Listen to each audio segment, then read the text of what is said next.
तस्य धीमहि धियो यो नः प्रचोदयात्।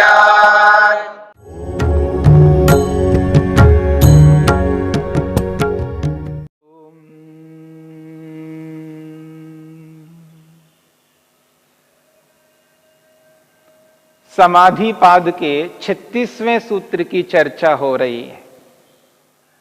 विशोकावा ज्योतिष्मति ऐसी उपलब्धि है जिस उपलब्धि में आत्मा शोक रहित होता है। और इस सूत्र के माध्यम से दो प्रकार की उपलब्धियों को सामने प्रस्तुत किया गया है। एक है बुद्धि संवित और दूसरी उपलब्धि है अस्मिता मात्र। बुद्धि संवित से महतत्व रूपी बुद्धि को ग्रहण किया है, मन को ग्रहण किया है, और अस्मिता मात्र उपलब्धि से अहंकार को ग्रहण किया है और आत्मा जीवात्मा का ग्रहण किया है। शब्दों के रूप में दो प्रकार के शब्द हैं, पर उपलब्धियों के रूप में यहां पर 4 उपलब्धियां हैं।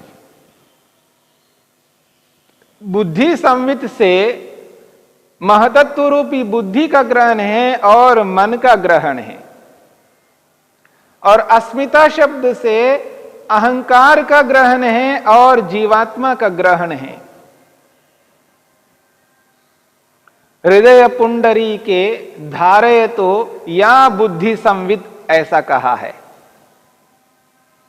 तथा अस्मितायाम समापन्नम चित्तम, अस्मितायाम समापन्नम चित्तम निस्तरंगम महोदधिकल्पम शांतम अनंतम अस्मिता मात्रम भवति कहा है। तथा उसी प्रकार से, जिस प्रकार से बुद्धि संवित में बुद्धि के साक्षात्कार को लेकर के कहा है, उसी प्रकार यहां पर कहा जा रहा है। तथा उसी प्रकार अस्मितायाम समापन्नम चित्तम, अस्मिता नामक समाधि में समापन्नम चित्तम एकाग्र मन, अस्मिता नामक समाधि हमने प्रारंभ में संप्रज्ञा समाधि के 4 भेद बताए हैं। 4 भेदों को लेकर के विचार किया है। उन्हीं चारों समाधियों में एक समाधि अस्मिता नामक समाधि, उसी ओर यहां पर संकेत किया जा रहा है। तथा अस्मितायाम समापन्नम चित्तम, अस्मिता नामक समाधि में एकाग्र चित्त, और उस एकाग्रता की पराकाष्ठा जब होती है, वैशारध्य की स्थिति आती है, तो कहते हैं निस्तरंगम। कैसा है वो चित्त? निस्तरंगम, तरंगों से रहित। जैसे अलग अलग प्रकार के तरंगे होती हैं। पानी में पत्थर फेंको तो पानी के अंदर आपको अलग अलग तरंगे दिखाई देंगे। किसी बर्तन में आप आघात करो और छोड़ दो, उसमें भी आपको तरंग दिखाई देंगे। अलग अलग प्रकार के तरंग हैं। तो यहां पर कह रहे हैं निस्तरंगम, तरंगों से रहित। उदाहरण दिया है महोदधिकल्पम। महोदधि कहते हैं समुद्र को। जिस प्रकार समुद्र में तरंगे दिखाई नहीं देती हैं, जब समुद्र को दूर से देखेंगे तो समुद्र ऐसा दिखाई देता है शांतम, बिल्कुल शांत है, कोई हलचल नहीं है। पानी जो है दूर दूर तक पानी दिखाई दे रहा है। और जब समुद्र को ऊपर से देखें, दूर से देखें, हेलीकॉप्टर में बैठ करके देखे या विमान में बैठ करके देखे या किसी ऊपर से दूर से देखे समुद्र को, तो समुद्र में पानी बिल्कुल स्थिर दिखाई देता है। निस्तरंगम, तरंगों से रहित पानी दिखाई देता है, स्टिल, एकदम स्थिर दिखाई देता है। शांतम, बिल्कुल शांत हैं। अनंतम, और एक प्रकार से जिसका अंत दिखाई नहीं देता है समुद्र को, जिधर भी देखो उधर ही पानी, चारों ओर पानी पानी है। यदि हम समुद्र के अंदर प्रवेश करें, थोड़ा सा अंदर जाएं और बीच में हम खड़े होकर के देखें तो चारों ओर पानी ही पानी दिखाई देगा। और समुद्र में चलते ही जाएं, चलते जाएं, आपको किनारा नहीं दिखाई देगा। अगर वो यंत्र का प्रयोग ना करें, दिशा सूचक यंत्र का प्रयोग ना करें और समुद्र में चलते जाएं तो पार नहीं कर पाएंगे। दिशा सूचक यंत्र के माध्यम से व्यक्ति पार होता है। यदि उस यंत्र का प्रयोग ना करें और समुद्र में चलते ही जाएं तो बस अंततोगत्वा वापस वहीं पर आ जाओगे, घूम फिर करके वहीं पर आ जाओगे, क्योंकि वो पानी ही पानी है, आपको पार नहीं दिखाई देगा, उसका अंत दिखाई नहीं देगा। तो एक प्रकार से अनंत सा है, यानी अनंत के समान है। इसलिए यहां पर कहा जा रहा है निस्तरंगम चित्तम। कैसा है चित्त? मन कैसा है? तरंगों से रहित है, अर्थात किसी भी प्रकार के विचार नहीं आ रहे हैं, वृत्तियां उठ नहीं रही हैं। क्यों?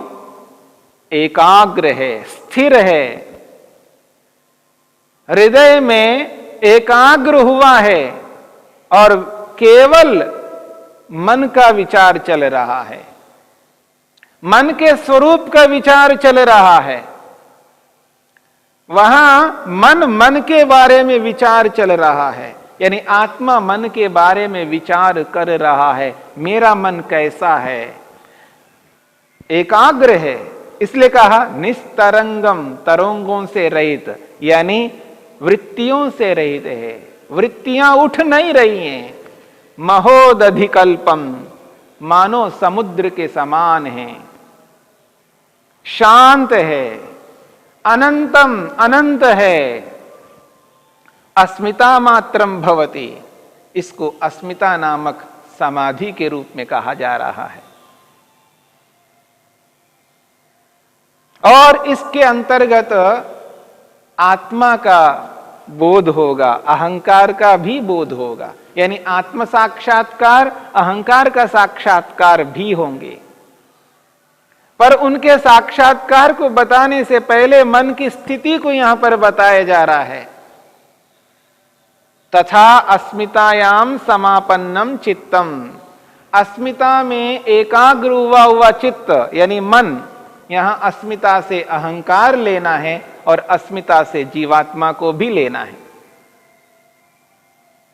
तो पहले हम अहंकार को लेते हैं।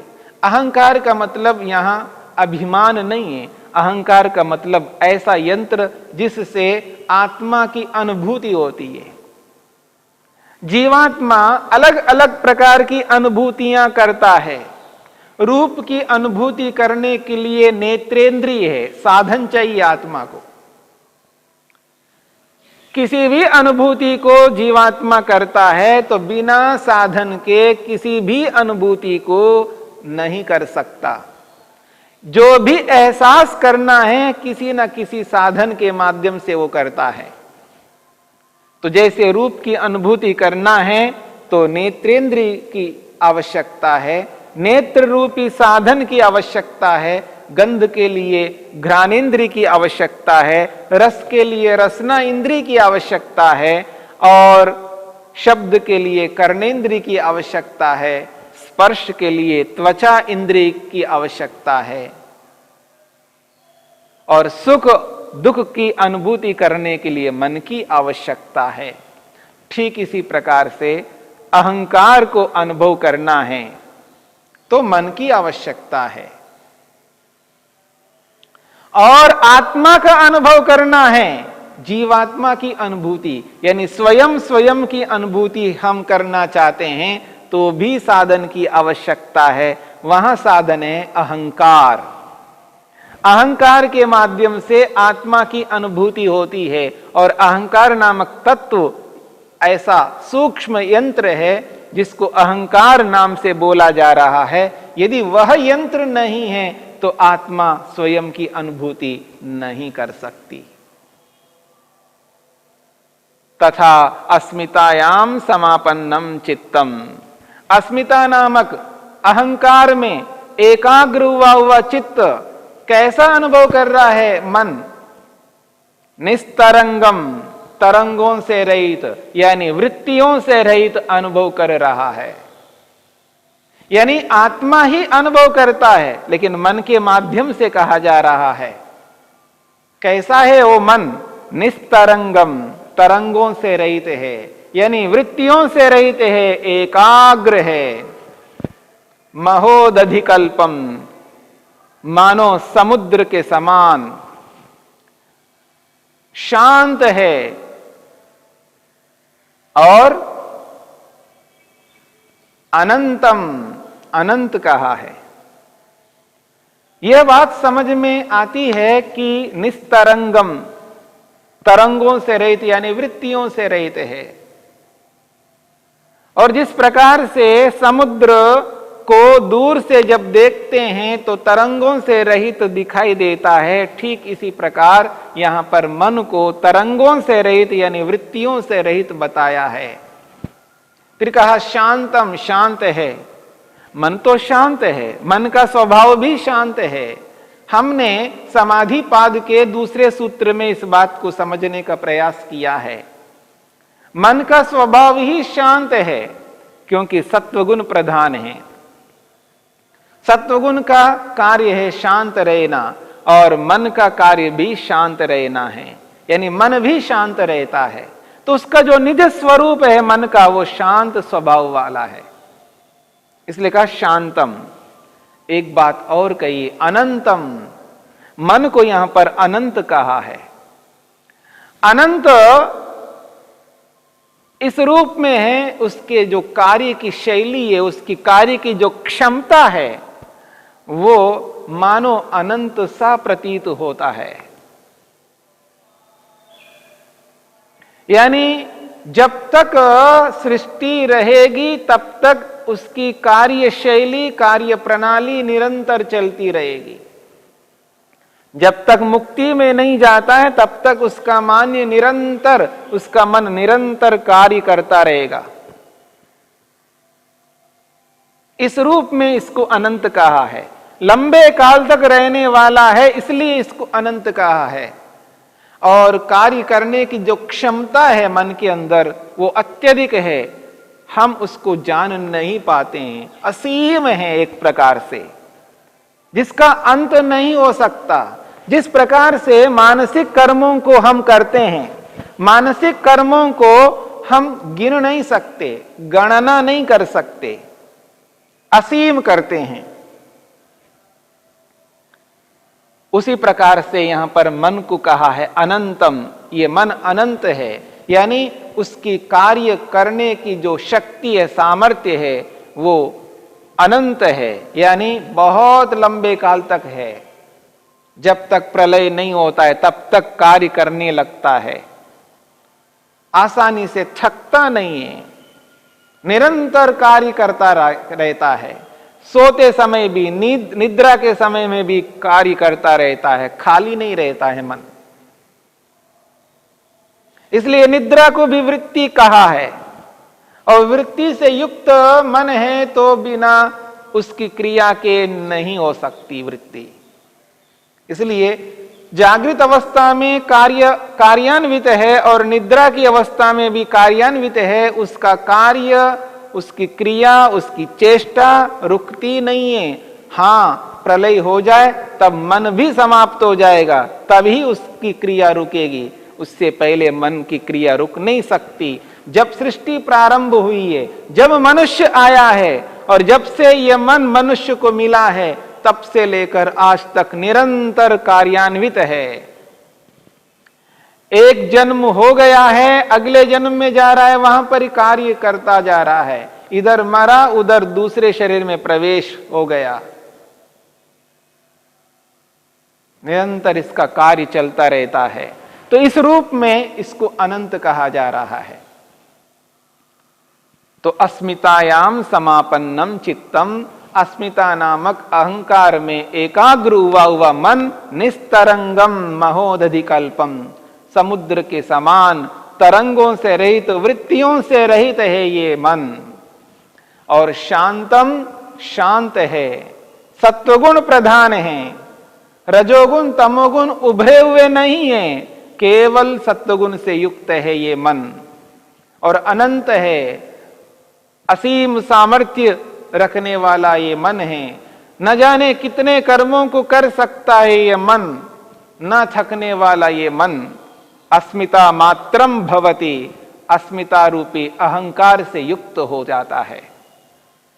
और जहां अहंकार का बोध हो गया है तो वहां पर आत्मा का भी बोध हो जाएगा।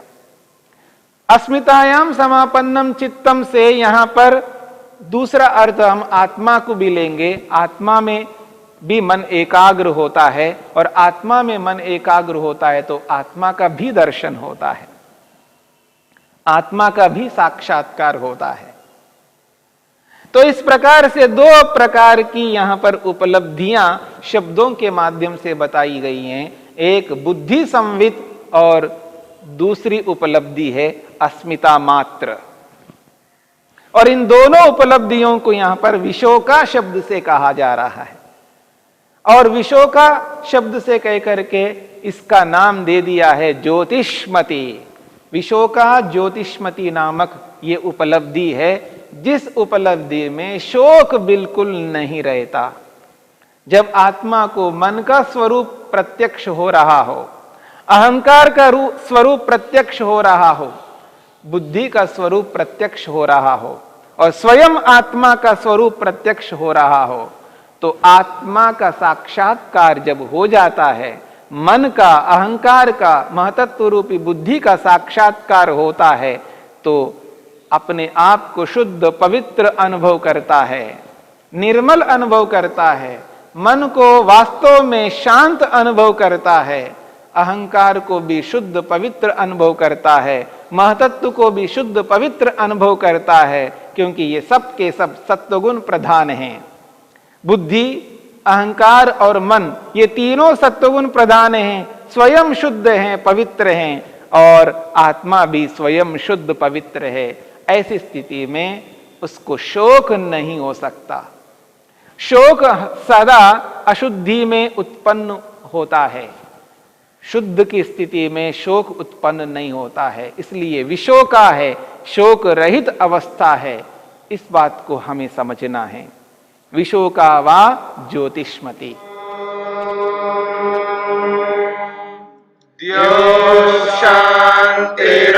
शांतिरंतरिक्षं शांतिर्पृथिवी शांतिरापः शांतिरोषधयः